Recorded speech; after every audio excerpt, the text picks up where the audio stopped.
Well, to shoot a quick fit of the auxiliary pedal here,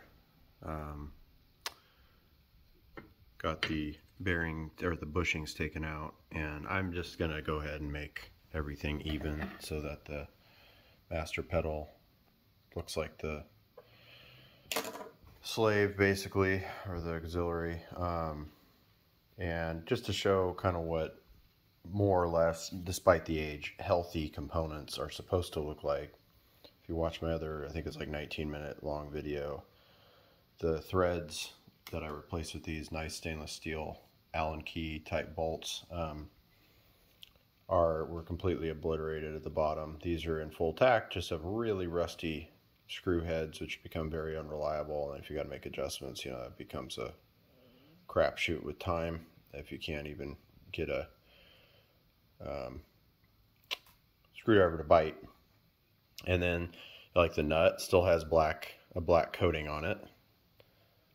It's not oil, it's actually black coated, just kind of like the lock nut that goes underneath the relatively healthy bolt here. And then this is the Oiley's bushing, or oilless, I think is how it's officially pronounced, which I think I've shown in another video, but just to show, this is the component. This little collar right here, this is the actual bushing itself, is the proprietary part they don't want to sell you separately.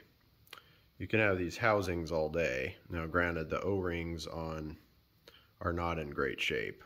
I think this one is crack free, little smudge right there.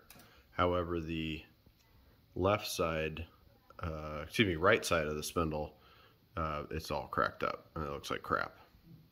Then it's like one more component to replace, all because of how overly complicated this system is, just to make use of this, you know, contractual obligation of providing these bushings. Now, I get the oil-free nature. I get that it's impregnated brass, and that I'm not knocking that this may be one of the best types of bushings on the market, globally or otherwise, but they're fragile because they're way too thin.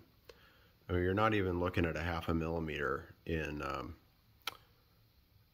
the thickness of the walls of this collar, and then you have, you know, it's split in half, which makes sense for pinching. But by the way, the ones on the left and the right are the same dimension, so it tells me something was altered or modified with the master pedal, which is unfortunate. So anyway, this is what a healthy system looks like, but I want everything to match, and I think bearings just make a lot more sense.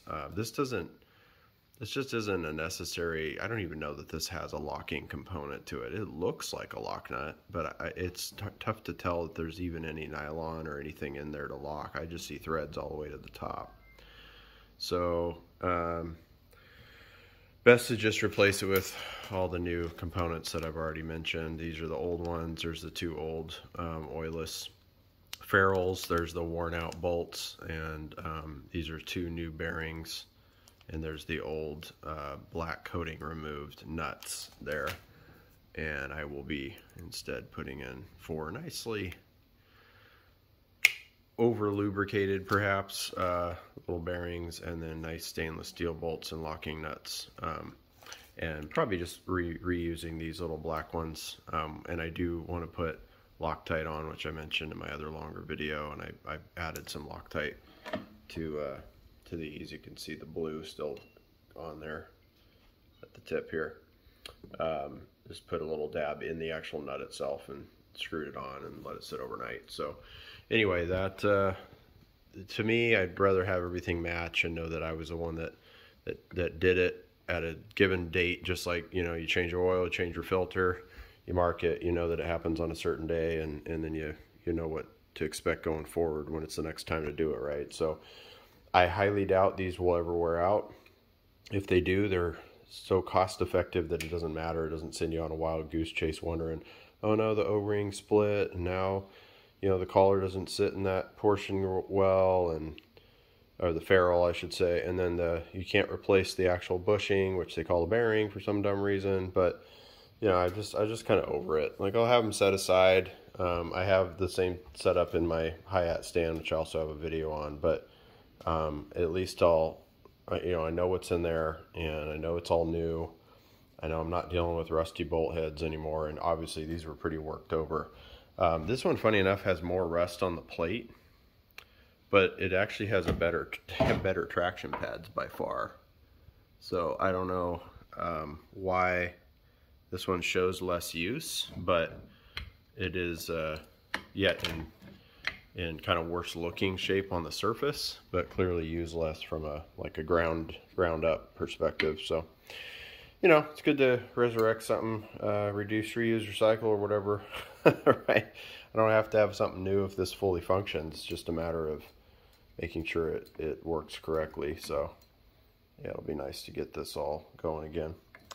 Anyway, that's all I got.